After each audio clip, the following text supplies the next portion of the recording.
kok belum di-subscribe? Subscribe dong, tunggu apa lagi?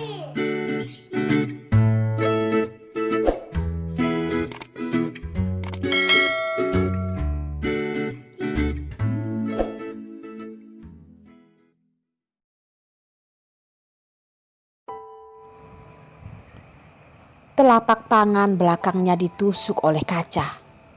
Bab 150. Darlin bisa memastikan kalau semalam dia tidak berhubungan dengan Yos. Tapi dia malah tidak bisa menjelaskan. Kenyataannya, dia memang keluar dari apartemen Yos. Kenyataannya adalah dia bertemu dengan Jen. Darlin hanya bisa menelan semua akibatnya, menahannya sendiri.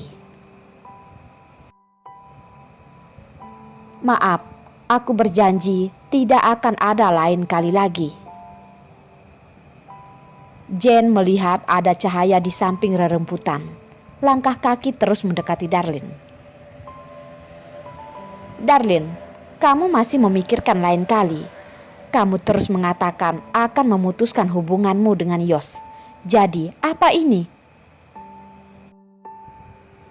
Darlin merasa bersalah. Terus mundur ke belakang, sama sekali tidak memperhatikan ada apa di belakangnya. Jen, aku tahu, tidak peduli apapun yang aku katakan, kamu juga tidak akan percaya. Aku berjanji tidak akan ada lain kali lagi. Darlin, kalau aku tidak akan mempercayaimu ucapanmu lagi. Dari luar terlihat sangat serius. Kenyataannya kamu melakukan hal yang begitu keji. Merebut pacar teman baikmu, sangat bangga ya? Apakah kamu sekarang merasa sangat puas? Jen melihat waktunya sudah tepat. Tiba-tiba menyodorkan tangan dan mendorong Darlin. Mulutnya berpura-pura dengan marah menjerit. Katakanlah, cepat katakan. Apakah kamu harus begitu keji? Apakah tidak ada pria bisa mati ya? Darlin tidak berhati-hati dan terus mundur. Kakinya tersendak batu. Seluruh tubuhnya pun terjatuh di rerumputan. Telapak tangannya pun terasa sangat sakit. Darlin menunduk dan melihat sejenak. Tidak tahu sejak kapan ada kaca yang dibuang di dalam rerumputan. Kebetulan tertusuk ke tangannya dan langsung menembus tangannya. Darah terus mengalir dan membasahi tanah. Lengannya juga terus bergetar karena rasa sakit yang terlalu berlebihan. Beberapa kali Darlin bahkan hampir terjatuh ke tumpukan kaca itu, tapi dia tidak bisa menyalahkan Jen. Ini adalah hukuman karena kesalahan yang dia perbuat. Kenapa? Pura-pura mati? Aku beritahukan padamu, Darlin. Asalkan aku masih hidup, kamu jangan pernah berharap untuk mendekati Yos. Jen tentu melihat darah di lantai terus melebar. Dalam hati merasa semakin senang, tapi semua ini tidak pernah cukup. Dia seperti tidak melihat tangan Darlin yang terluka itu, mengangkat heelsnya yang tajam dan dengan tepat memijak ke telapak tangan Darlin. Membuat tangan yang awalnya sudah ditembus kaca langsung masuk hingga ke bagian paling dalam. Sebuah rasa sakit dari tangannya menyebar ke seluruh tubuhnya. Hanya dalam seketika, punggung Darlin langsung basah kuyup. Dahinya juga dipenuhi dengan keringat. Tangan yang terluka sepertinya sudah bukan tangannya lagi. Begitu sakit sampai kehilangan rasa. Suara yang lemah keluar dari mulutnya. Tanganku sakit adalah satu-satunya rasa yang bisa dirasakan Darlin. Walaupun seorang pria dewasa kalau tangannya tertusuk kaca dan juga langsung menembus telapak tangannya, pasti tidak bisa menahan rasa sakit ini. Tatapan Jen terlihat senang. Berpura-pura tidak mengerti dengan penderitaan Darlin. Perlahan mendekatkan jarak mereka. Dengan suara yang hanya bisa didengar mereka berdua, dia berkata, Si keji, tidak perlu berterima kasih padaku. Lihatlah, sekarang kamu bahkan tidak perlu ke rumah sakit lagi. Tatapan Darlin menjadi tegang. Dia awalnya sudah curiga. Ternyata Jen sengaja membuatnya terluka. Dengan susah payah bertanya, "Kenapa? Kenapa melakukan ini padanya? Sekali demi sekali dan begitu tega."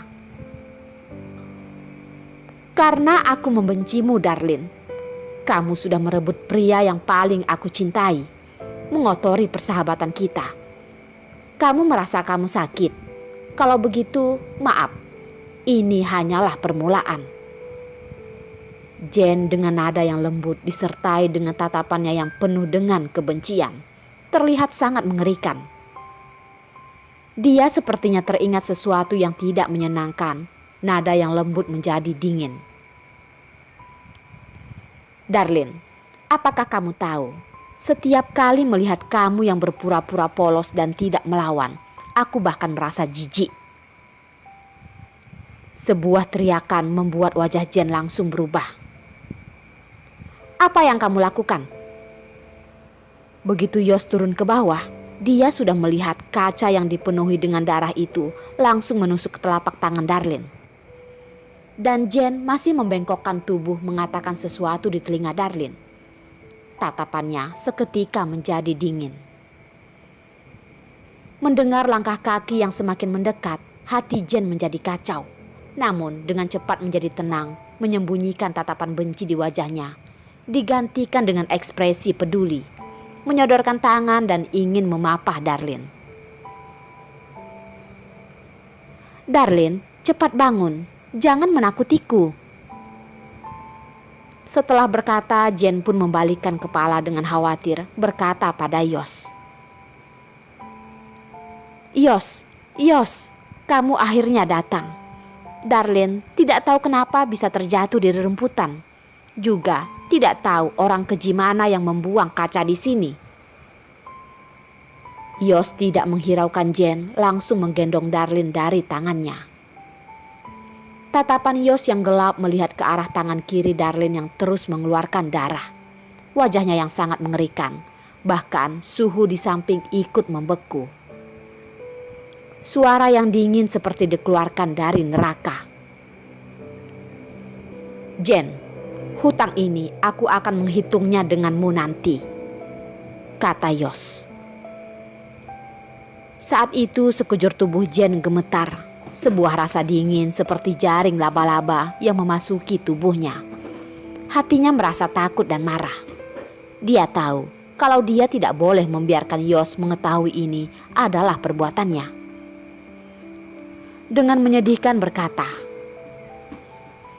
"Yos, kenapa kamu mengataiku seperti ini? Darlin benar-benar terjatuh sendiri. Darlin, cepat bicara. Apakah kamu tega membiarkan Yos salah paham padaku?" Jen memang berkata seperti itu, tapi dalam hati tidak begitu yakin. Tapi dia sedang mempertaruhkan Darlin si wanita bodoh itu pasti tidak akan membongkar kebohongannya. Kenyataannya Darlin memang tidak akan. Dia pun sadar.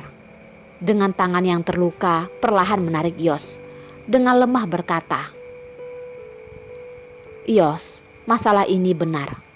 Tidak ada hubungannya dengan Jen. Aku sendiri yang tidak berhati-hati." "Diam." Yos dengan suaranya yang dingin seperti dipaksa keluar dari tenggorokannya. Benar atau bukan, tidak perlu Darlin yang mengatakannya. Dia punya mata dan bisa menilai sendiri. Darlin tidak hati-hati menatap tatapan Yos yang dingin, dengan tidak normal menghindarinya. Tidak berani menatap matanya. Tangan kecil masih terus menarik bajunya dan tidak ingin melepaskan. Dalam hati berkata padanya, "Aku mohon padamu, Yos, biarkan aku menahan semua ini sendiri. Kalau tidak, aku tidak akan merasa tenang." Yos terus menatap tatapan Darlin yang sedih. juga tidak mengerti alasan dia begitu bersikeras. Tapi rasa marah di hatinya masih terus membara.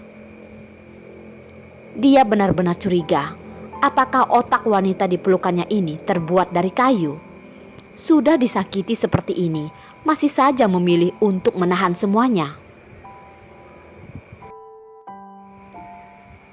Yos, lihat, Darlene sudah berkata seperti ini. Itu benar-benar bukan aku. Jen pun merasa lega. Dia memang benar. Semenjak kuliah dia sudah mengenal Darlene. Dia tahu kalau wanita ini memiliki hati yang lembut. Asalkan dia terus menekan pada rasa bersalah Darlene, tidak peduli apa yang dia lakukan, Darlene akan memilih untuk menahannya. Jen demi menampilkan dirinya yang baik, dia berkata, "Yos, saat aku datang, mobil berhenti di depan pintu. Tangan Darlene terluka. Kita lebih baik jangan menunda lagi." Yos terlihat serius, menyembunyikan tatapan yang hitam itu dan berjalan ke arah Jen. Jen yang melihat tindakan Yos itu pun merasa senang. Kelihatannya Yos tidak mencurigainya. Mengenai tangan Darlene yang terluka, anggap saja sebuah bunga.